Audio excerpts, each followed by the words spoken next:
Now, these poems are a little more surreal after the great artist Salvador Dali.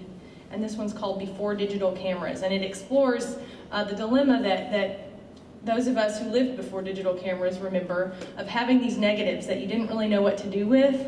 That if you wanted to make your copies of your photos, you had to bring in the negatives. This wasn't like, oh, I'm going to upload my digital image to Flickr and they will mail me the prints and I won't even have to leave my home. You actually had to take this negative in and get it developed. So what does that mean in terms of your own history and your past, and that it leaves a trace? Now we can just press the delete button and the trace is gone forever. So what does that mean when you have someone new in your life and you have all this history that you're carting around? So I said, aren't we seeing things again when my dreams began to form into a photo's negative? Sky the color of wet tea grounds, faces dark as coffee, cream lips. We felt so underdeveloped driving that day, our size unaccounted spaces between frames. As he drove, my eyes wandered out to Dali's fleeting desert.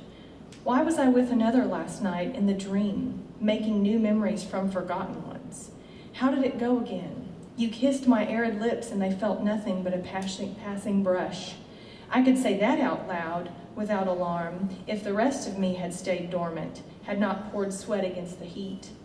Never tell everything imagined. Where will I hide the undeveloped strips? And how will I sever them from the familiar frames and keep my new lover from holding them to the light to find the other face, hands, lips?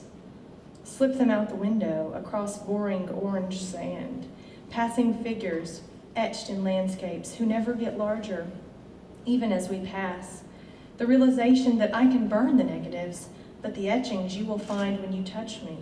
Read them like a blind man. Read them with your senses, then your hands. I will have to explain the hieroglyphics of a fallen world.